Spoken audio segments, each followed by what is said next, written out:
Hi, I'm Christina Bergio, and I chose to analyze the Checkers speech by Richard Nixon. To start, let's discuss the context of the speech. Nixon is running for vice president with Eisenhower. He's accused of having a secret fund for his personal expenses, and he's also accused of taking bribes from supporters. The public opinion of Nixon turned as Nixon appeared on television with the Checkers speech in response to the allegations on September 23, 1952. Nixon wrote this speech to grasp others to join his campaign and possibly elect him for the major role in the executive branch. One element of substance that contributed to the effectiveness of his speech is Nixon's use of the rhetorical situation. The rhetorical situation is set up to organize the speech in a way, and this consists of three things, which are the exigence, audience, and constraints. The exigence of this situation is that there's an accusation of Nixon accepting certain bribes, causing the American public to potentially turn on him. The audience is the Americans, families, the common man, and the Republican Party, essentially. And the constraints are that Richard Nixon was a rhetor who faced distrust, and he was also aware of the great power the audience possessed in such a rhetorical situation. And it's important to have a rhetorical situation to show the structure and organization of a speech conveyed to the audience, which are the Americans, families, common man, Republican Party in this case. Another element of substance that contributed to the effectiveness of his speech is Nixon's use of rhetorical questions. And Nixon, in fact, starts off with the rhetorical question. He states, "Well, how do you pay for these, and how can you do it legally?" He then answers his questions with his opinions, listing being a rich man and putting his wife on the payroll as a few ways that are used by those in the United States Congress in the speech. He states another rhetorical question by asking, "What did we do with this money? What do we have today to show for it?" He directly addresses the audience's questions and pleases the audience by giving them answers. He then relives the tension between the audience and himself, which reassures the audience. He asks another rhetorical question. We hear a a lot lot about prosperity prosperity these these days. days, but But I'd I say, say, why can't we why have can't we prosperity have built prosperity on built on peace peace rather than prosperity built on war? built Why on can't we have war? prosperity and an Why honest can't we government have in Washington, prosperity D.C. at the and an same time? honest government in Nixon Washington, gets the D.C. audience at to the same think by time? stating the Believe political me, we views and what can't. he wants the country to and persuades the audience towards him and Eisenhower's side of the election. And rhetorical questions are ones that invite the audience to fill in the obvious answer, as Keith and Lundenberg state on page 66. Another element of substance that contributes to the effectiveness of his speech is Nixon's use of pathos. He states, "Well, that's about it. That's what we have, and that's what we owe. It isn't very much, but Pat and I have the satisfaction that every dime we have got it honestly ours."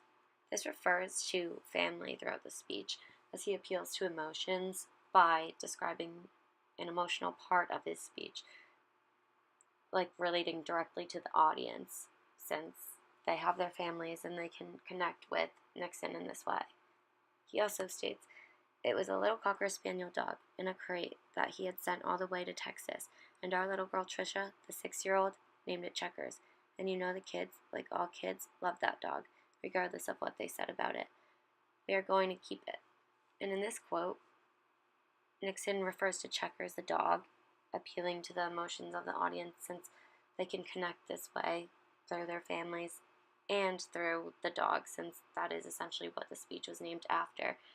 So this appeal to emotions really gets at the audience in an emotional way and shows that there's meaning there and connection. So he wants to build this connection with the audience. Nixon also uses ethos in his speech to create an effective speech and create meaning to the audience in an ethical way. He states in the first instance, "That's his business, and I'm not critical of him doing that." In this instance, he's not passing judgment on others the way that he wouldn't want them doing that to him, essentially. Another instance of ethos is when he states, "The first was to be a rich man. I don't happen to be a rich man, so I couldn't use that one." This appeals to ethos because it gives Nixon credibility for his position in the election.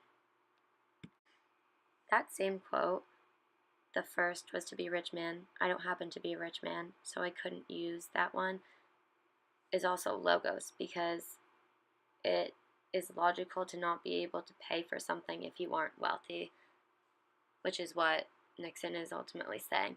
And logos appeals to logics and what is right, and he wants this to be conveyed to the audience so that they can have this connection and understand that this is true, it isn't right. One of the most important elements of substance that Nixon used a great deal throughout his speech is repetition. Nixon used a ton of repetition throughout this speech. For example, he said, "I say," "I want," "I'm going to tell you." His use of the I, the first person technique, and repetition helps you draw closer to the people of America. So this shows his point of view that speaking one-to-one and person-to-person with each American citizen conveys meaning to the audience, and it shows that he wants to talk to them on a more personal level, and shows that he actually cares for every one of the American citizens, and that he really wants to be their president, essentially. And he also uses the word incidentally throughout the speech, followed by a story or a piece of information seeming incidental to the audience.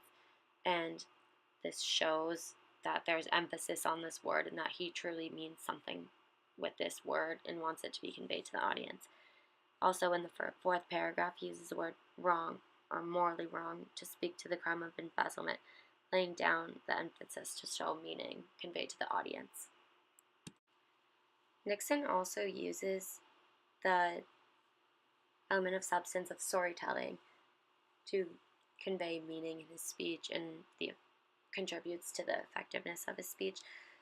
He talks like he's in a room with a bunch of people, telling stories about his life, including stories that have to do with his wife.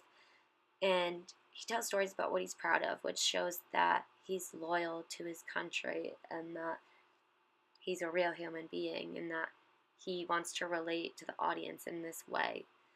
He's trying to use his strategy of storytelling to connect with the audience and show them that he is just like them, essentially. In conclusion, this was an effective speech because of the stylistic devices that Nixon used and the elements of substance that contributed to the effectiveness of his speech. He brought meaning to most of the people in America, which are his audience, and he utilizes the rhetorical situation, rhetorical questions, pathos, ethos, logos, repetition, story, and storytelling as his elements of substance that are contributors to the effectiveness of the rhetorical composition and achieving situational goals.